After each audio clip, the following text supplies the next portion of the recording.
નમસ્કાર દર્શક મિત્રો, GTV ન્યૂઝમાં આપનું સ્વાગત છે। રાજ્ય સરકાર દ્વારા થોડા દિવસ પહેલા ગુજરાતના વધુ 3 નવા જિલ્લાની રચના કરવા માટેની જે વિચારણા છે તે ચાલી રહી છે રાજ્ય સરકાર દ્વારા। ત્યારે અમદાવાદ અને સુરેન્દ્રનગર જિલ્લામાંથી મહત્વનું સૌરાષ્ટ્રનું વડું મથક ગણાતું વિરમગામને પણ જિલ્લો બનાવવાની જે વ્યૂહરચના અત્યારે સરકાર દ્વારા રચાઈ રહી છે। ત્યારે બીજી બાજુ બનાસકાંઠામાંથી થરાદ અને રાધનપુરને પણ જિલ્લો બનાવવા માટેની જે રચના છે તે કરવામાં આવી શકે છે। ત્યારે બીજી બાજુ વડાપ્રધાનનું નરેન્દ્ર મોદીનું જન્મસ્થળ એટલે કે વડનગરને પણ જિલ્લો બનાવવા માટેની જે રાજ્ય સરકાર દ્વારા અત્યારે તજવીજ હાથ ધરવામાં આવી રહી છે। ત્યારે અમદાવાદ જિલ્લાનું જે ધંધુકા છે, જે સંત પુનિત મહારાજનું જે જન્મસ્થળ છે, તેને પણ અત્યારે ધંધુકા અને આસપાસના જે તાલુકાઓ છે તેને પણ ધંધુકાને જિલ્લો બનાવવા માટેની પ્રબળ માંગ ઉઠવા પામી છે। ત્યારે સોશિયલ મીડિયા અને મીડિયાના અહેવાલો અનુસાર ત્યાંના સામાજિક, રાજકીય અને અગ્રણીઓ પણ અત્યારે હાલ એક જિલ્લો બનાવવા માટેની મુહિમ હાથ ધરાઈ છે। જાણો સમગ્ર અહેવાલમાં।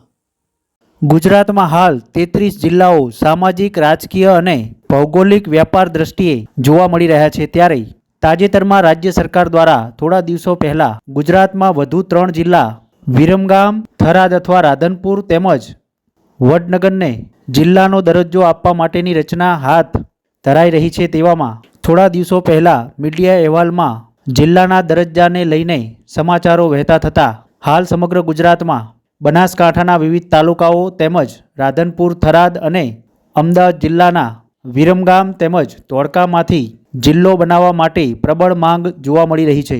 પ્રથમ વાત કરીએ તો અમદાવાદ અને સુરેન્દ્રનગર જિલ્લાનું વડું મથક ગણાતું સૌરાષ્ટ્રનું પ્રવેશદ્વાર વિરમગામ એ મહાગુજરાત ચળવળ સહિતના વિવિધ આંદોલનનું સાક્ષી રહ્યું છે। વિરમગામને જિલ્લો બનાવવા માટે વર્ષ 2013માં ગુજરાતના જે 3 જિલ્લાઓનું નિમણૂક કરવામાં આવી તેમાં વિરમગામનો પણ સમાવેશ કરવામાં આવ્યો હતો, પરંતુ સ્થાનિક રાજનીતિના કારણે 2013માં વિરમગામ જિલ્લો બની ન શક્યો। ત્યારે થોડા દિવસ પહેલાં રાજ્ય સરકાર દ્વારા વધુ 3 જિલ્લામાં વિરમગામનો સમાવેશ કરતા વિરમગામ શહેર સહિત પંથકમાં આનંદની લાગણી જોવા મળી રહી હતી। પરંતુ અમદાવાદ જિલ્લાની જે ભૌગોલિક સ્થિતિ જોવા જઈએ તો એક બાજુ વિરમગામ છે અને બીજી સાઈડ ધંધુકાનો પંથક જોવા મળી રહ્યો છે। ત્યારે ધંધુકામાં પણ હાલ જિલ્લાનો દરજ્જો મળે તેવી સોશિયલ મીડિયાથી લઈને ધારાસભ્યો અને સ્થાનિક સંસ્થાઓ દ્વારા રાજ્ય સરકારને રજૂઆત કરવામાં આવી રહી છે। અમદાવાદ જિલ્લામાં સમાવિષ્ટ ધંધુકા પંથક એ અમદાવાદથી 105 કિલોમીટરના અંતરે આવેલું છે, જ્યાં તમામ પ્રકારના સર્વાંગી વિકાસ માટે જિલ્લો બનાવવાની માંગ ઉઠી છે। છેલ્લા ઘણા દિવસોથી ધંધુકા અને આસપાસના મીડિયા અહેવાલોમાં સ્થાનિક જિલ્લાને માંગને લઈને વિવિધ અહેવાલો પ્રસિદ્ધ થઈ રહ્યા છે। અમદાવાદ જિલ્લાની વિધાનસભા ગણાતી ધંધુકા વિધાનસભા બેઠકના ધારાસભ્યો પણ ધંધુકાને જિલ્લો બનાવવા માટેનું પત્ર રાજ્યના મુખ્યમંત્રીને પાઠવ્યો છે। અમદાવાદ જિલ્લામાં આવેલું ધંધુકાને જિલ્લો બનાવવાની માંગ સાથે સામાન્ય જનથી લઈને વિવિધ સંસ્થાઓ, ધારાસભ્ય, પૂર્વ ધારાસભ્ય સહિત સ્થાનિક લોકો માંગ કરી રહ્યા છે। ચાલુ ધારાસભ્ય કાળુભાઈ ડાભીએ પણ જે ભાજપના ધારાસભ્ય છે તેમને પણ તાજેતરમાં ધંધુકાને જિલ્લો બનાવવા માટે રાજ્યના મુખ્યમંત્રીને પત્ર લખ્યો હતો। ત્યારે પૂર્વ ધારાસભ્ય રાજેશ ગોહિલ પણ જે કોંગ્રેસમાંથી આવે છે તેમને પણ તાજેતરમાં મુખ્યમંત્રીને પત્ર લખીને ધંધુકાને જિલ્લો બનાવવા માટેની માંગણી કરવામાં આવી હતી। અમદાવાદ જિલ્લાનો ધંધુકા તાલુકો જે બરવાળા, ધોરેલા, રાણપુરા સમાવિષ્ટ કુલ 162 ગામડાઓ ધરાવતો ભરૂચ જિલ્લા જેટલો ધંધુકા તાલુકો વિસ્તારની દ્રષ્ટિએ જોવા મળી રહ્યો છે। ત્યારે વર્તમાન દ્રષ્ટિએ ધંધુકા તાલુકા સાથે બરવાળા, રામપુરા અને ધોરેરા તાલુકાને સમાવેશ કરવામાં આવે તેવું સ્થાનિક લોકો ઈચ્છી રહ્યા છે। ધંધુકા જિલ્લો શા માટે બનવો જોઈએ તેના પર નજર કરીએ તો ધંધુકાના બરવાળા, રાણપુરા, ધોરેરા સમાવેશ થાય તો જિલ્લો બની શકે। વિકાસથી વંચિત દ્રષ્ટિએ જોવા મળી રહેલો ભૌગોલિક દ્રષ્ટિ જોવા મળે તો ધંધુકો તાલુકો ભરૂચ જેવડો વિસ્તાર ધરાવે છે, આર્થિક રીતે પછાત જોવા મળી રહ્યો છે। ત્યારે આરોગ્ય, શૈક્ષણિક, ઔદ્યોગિક સુવિધા માટે અભાવ જોવા મળી રહ્યો છે। ધંધુકો સૌરાષ્ટ્ર, કાઠિયાવાડ, ગોહિલવાડ અને પાંચાળનો પ્રવેશદ્વાર ગણવામાં આવે છે। આપને જણાવી દઈએ કે ધંધુકા શહેર એ જાણીતા સંત પુનિત મહારાજનું જન્મસ્થળ છે અને જ્યાં તેમનો આશ્રમ પણ આવેલો છે। અમદાવાદ જિલ્લાનો ધંધુકા, ધોલેરા, બરવાળા, રામપુરા તાલુકા સાથે બગોદરાના ગામોને સમાવેશ કરીને ધંધુકા અને ભાલ જિલ્લો બનાવવાની માંગ સાથે ભાજપ અને કોંગ્રેસના બંને ધારાસભ્યોએ મુખ્યમંત્રીને પત્ર લખીને જિલ્લો બનાવવા માટેની માંગણી કરવામાં આવી હતી। ત્યારે અમદાવાદ જિલ્લાને ધંધુકા, ભાલને નવો જિલ્લો બનાવવા માટે પાછલા 3-4 દિવસથી ધંધુકા પંથકમાં સોશિયલ મીડિયાથી લઈને જાહેર જીવનમાં ચહલપહલ જોવા મળી રહી છે। ત્યારે પૂર્વ ધારાસભ્ય રાજેશ ગોહિલે પણ રાજ્યના મુખ્યમંત્રી ભૂપેન્દ્ર પટેલને પત્ર લખ્યો હતો, ત્યારે ચાલુ ભાજપના ધારાસભ્ય કાળુભાઈ ડાભીએ પણ મુખ્યમંત્રીને પત્ર લખીને ધંધુકા અને ભાલ પંથકને જિલ્લો બનાવવા માટે પ્રબળ માંગ કરવામાં આવી છે. ઉલ્લેખનીય છે કે અમદાવાદ જિલ્લાનો વિરમગામ અને ધંધુકા એ અમદાવાદ જિલ્લા માટે મહત્વનો તાલુકા મથક ગણી આવે છે. જિલ્લા માટે વર્ષોથી વિરમગામ અને ધંધુકા બંનેની તાલુકા દ્રષ્ટિએ બંનેની પહેલેથી માંગ જોવા મળી રહી છે. અમદાવાદ જિલ્લાને ધંધુકાનો જિલ્લો બનાવવા માટેની માંગ જે તે સમયે શંકરસિંહ વાઘેલાએ સરકાર વખતે કરવામાં આવી હતી, પરંતુ ત્યારબાદ 2019માં પણ ધંધુકાને જિલ્લો બનાવવા માટેની વિચારણા અને પત્રો દ્વારા કાર્યવાહી હાથ ધરવામાં આવી હતી, પરંતુ કોઈ કારણસર હજુ સુધી ધંધુકાને જિલ્લાનો દરજ્જો ન મળતા હાલની દ્રષ્ટિએ જોવા જઈએ તો ધંધુકા અને આજુબાજુના તાલુકાઓમાં સ્વયંભૂ ધંધુકા અથવા ભાલને જિલ્લો બનાવવા માટેની પ્રબળ માંગ ઉઠવા પામી છે. ત્યારે બીજી બાજુ વાત કરીએ તો વિરમગામ એ અમદાવાદ જિલ્લાનો મહત્વનો તાલુકો ગણવામાં આવતો હતો. 190 ગામડાઓ ધરાવતો એક સમયનો વિરમગામ માંડલ અને દેત્રોદ નળકાંઠો એક વિરમગામ તાલુકો ગણવામાં આવતો હતો, પરંતુ જે તે વખતે રાજકીય કિન્નાખોરીના કારણે અને મત બેંકની રાજનીતિના કારણે પૂર્વ મુખ્યમંત્રી શંકરસિંહ વાઘેલાએ વિરમગામ માંડલ દેત્રોદને અલગ કરીને કોંગ્રેસની રાજનીતિનો પાયો નાખ્યો હતો.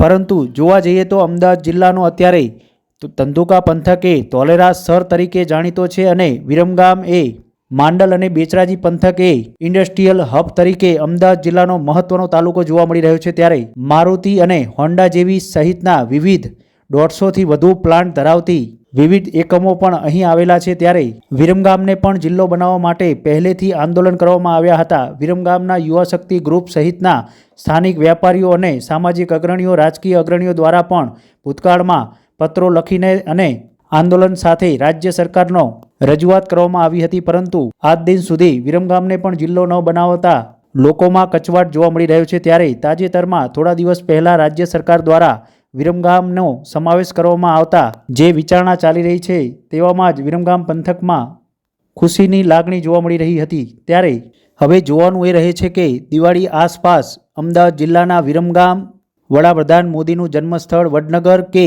થરાદ અથવા રાધનપુરને જિલ્લોની દરજ્જા સાથેની સરકાર દ્વારા જાહેરાત કરવામાં આવે છે કે બનાસકાંઠાના થરાદ અને ધંધુકા જેવા વિસ્તારોને પણ સ્થાનિક લેવલે જિલ્લા કક્ષાની દરજ્જો આપવા માટેની ઉઠેલી માંગને રાજ્ય સરકાર કઈ રીતે જોવે છે તે આવનાર દિવસોમાં જોવા મળી શકે છે.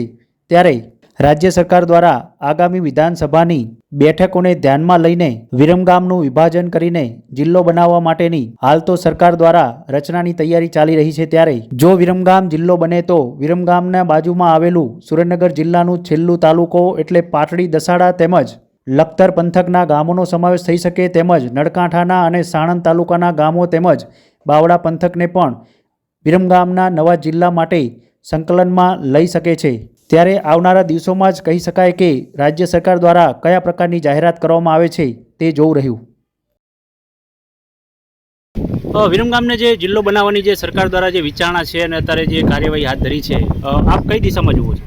વિરમગામને જિલ્લો બનાવવાનો આ વર્ષો જૂનો પડતર પ્રશ્ન છે. ત્યારે વર્ષોથી આના વિરમગામને જિલ્લો બનાવવા માટે અનેકો કક્ષાએ રજૂઆતો કરવામાં આવી છે, માંગણીઓ કરવામાં આવી છે, અનેક વખત આંદોલનો કરવામાં આવ્યા છે. આજથી 5-7 વર્ષ પહેલાં જ્યારે યુવા શક્તિએ આંદોલન કર્યું હતું વિરમગામને જિલ્લો બનાવવા, ત્યારે વિરમગામ માંડલ દેત્રોદના ગામડે ગામડે ફરી સરપંચના લેટર પેડો ઉઘરાવી અને આ બાબતે રજૂઆત કરી હતી. આ લેટર પેડો ઉઘરાવી અને ઉચ્ચ કક્ષાએ મુખ્યમંત્રી લેવલ સુધી આ બાબતે વિરમગામને જિલ્લો બનાવવા રજૂઆત કરવામાં આવી હતી. ત્યારે આજે જ્યારે સવારમાં સમાચારો અને ન્યૂઝ પેપરોમાં વાંચ્યું કે વિરમગામને જિલ્લો બનાવવા માટેની એક સરકાર દ્વારા ગતિવિધિ ચાલી રહી છે, ત્યારે ખૂબ આનંદની લાગણી અનુભવી રહ્યા છે અને એવી આશા રાખીએ છીએ કે વિરમગામના શહેરીજનોને દિવાળીની સપ્રેમ ભેટ આપવામાં આવે અને દિવાળી અગાઉ વિરમગામને જિલ્લો જાહેર કરવાની માંગ છે એને પૂર્ણ કરવામાં આવે. વિરમગામને જે જિલ્લો બનાવવાની જે વિચારણા ચાલી રહી છે, આપ કઈ રીતે જુઓ છો જિલ્લાને? વિરમગામમાં વર્ષોથી જિલ્લો બનાવવા માટે ઘણા આંદોલનો થયા છે. થોડા સમય પહેલાં યુવા શક્તિ ગ્રુપ અમારા દ્વારા પણ એક આંદોલન કરવામાં આવ્યું હતું વિરમગામને જિલ્લો બનાવવા માટે. અત્યારે આજ સવારે વહેલી સવારે ઉઠતા સાથે જ વોટ્સઅપમાં મેસેજ જોયો, છાપામાં જાહેરાત જોઈ કે વિરમગામને જિલ્લો બનાવવા માટે વિચારણા કરવામાં આવી રહી છે. આ સમાચાર સાંભળતા જ ખરેખર અંતરથી ખુશી થઈ છે અને વિરમગામ જો જિલ્લો બનશે તો વિરમગામના વિકાસને ખૂબ વેગ મળે તેવી આશા છે. ને જે જિલ્લો બનાવવાની જે માંગ છે, ગુજરાતના 3 નવા જિલ્લા બનવા જઈ રહ્યા છે, આપ શું કહેશો?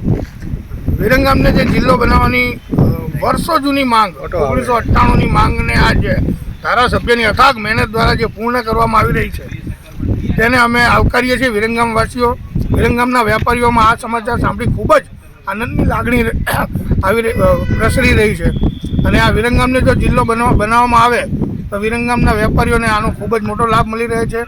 વિરમગામના આજુબાજુના ગામડાઓને મેડિકલના નામે રૂપે ખૂબ જ સુવિધાઓ સારી મળી રહે એમ છે. એટલે વિરમગામને વહેલામાં વહેલી તકે જિલ્લો જાહેર થાય એવી અમારી માંગ છે અને આમાં જે ધારાસભ્યશ્રી દ્વારા જે મહેનત કરવામાં આવી છે તેને અમે આવકારીએ છીએ અને અભિનંદન આપીએ છીએ.